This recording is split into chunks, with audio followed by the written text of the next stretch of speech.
Hi everyone, welcome back to the channel, and welcome to the very first official episode of this new series called Designer Diaries. A series where I break down the most important topics that you will go through during architecture school, and to provide you with as much support as possible along your way whilst you're completing your architecture project. Since this is the first week of the new series, the first topic that I'll be exploring into is project introduction.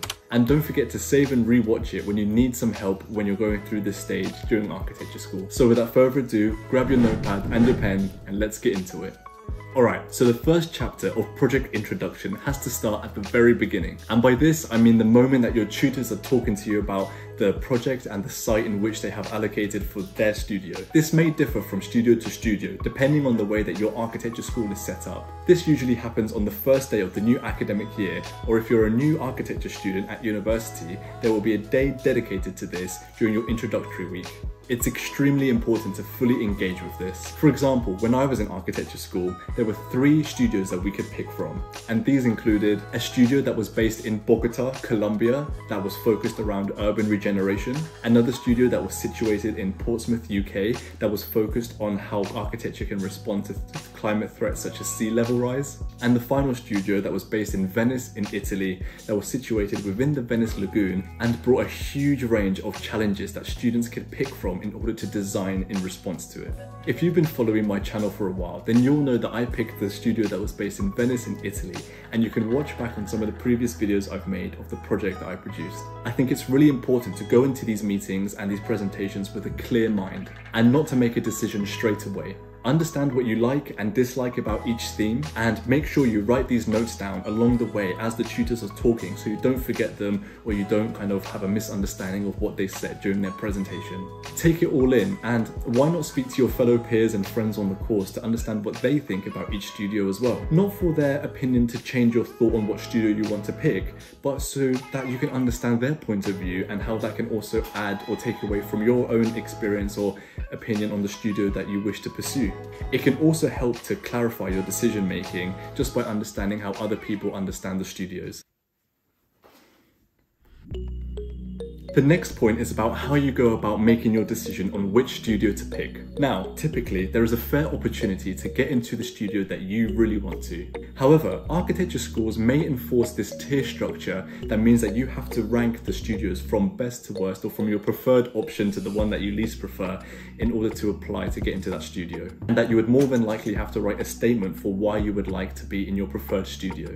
Now, you'd think that after all the money you're spending to study at university and everything that's already going on with architecture schools and the challenges and things like that, that you'd already be accepted into your preferred option. However, with staff shortages and the operational aspect of this whole studio environment, we have to understand that studios can't be of a certain number of students per tutor, because then the teaching time and the quality of that teaching would be vastly different. So there needs to be a control variable within this, which is why that you have to apply for the studios, and tutors will try their best to accommodate you to get your preferred option. But should you not be accepted into your first choice, then hopefully you would definitely be given your second choice. But from my experience, more likely than not, you would get your preferred number 1 option. So if you really want to make it into your first choice studio, then you have to write a compelling statement and truly be passionate about why they should accept you to be in their studio. After each tutor has presented their studio, I think it's quite important for you to come up with a list of questions to ask them to understand more about the studio. So it's quite important for you to ask the tutor these questions now before it gets too late and too deep into the year. Then you think that, oh, maybe I can switch studio now, because it's more than likely not possible to do that. So in order to avoid that, here's a list of questions that I've come up with that you can use to ask your tutors after their presentations. How does the studio balance theoretical and practical aspects of architecture? What softwares will the studio focus on? Can you tell me more about your background and experience as an architect or designer? What types of projects have typically been undertaken in the studio from past students? How often do students receive feedback on their work? What resources and facilities are available to students within the studio? Does the studio collaborate with any professionals in practice? How does the studio support students in terms of career development? Are there any additional opportunities such as competitions, exhibitions, or study abroad programs associated with the studio?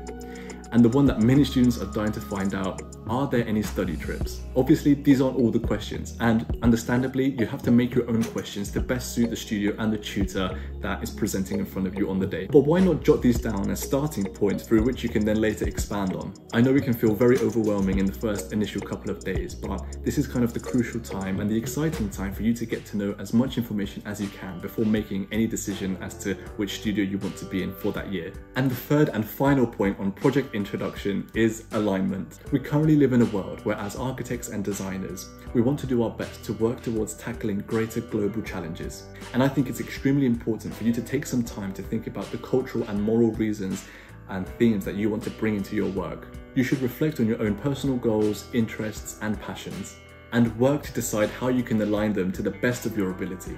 Even if it is the very first step and the earliest stage of your studies, it can go a very long way. In architecture school, your first idea will most definitely not be the final outcome. It's the accumulation of lots of ideas, strategies, tests, stages of development, research, and going back and forth with your tutors that will ultimately kind of work together and build up in order to kind of arrive at the final destination, so to speak, or your scheme. The next episode will focus on brief investigation, and this is at the point that you've decided which studio you want to work in for the next academic year. Your tutors have explained a bit more about the theme of the studio, and you will have been exposed to some preliminary concepts of what you could be expected to produce in the coming year. There is so much fun in exploring the brief of every new project, and I hope you guys are looking forward to the next episode of Designer Diaries, where we look into that topic in a little bit more depth. So that was the breakdown of the project introduction phase that you guys will experience at architecture school, and I really hope that this video brought you lots of valuable support and guidance. Please ask any questions down in the comments below, and I will make sure to answer every single one of them. Thank you so much for watching. I hope you all have an amazing week ahead, and I'll catch you guys in the next episode of Designer Diaries. Take care, everyone.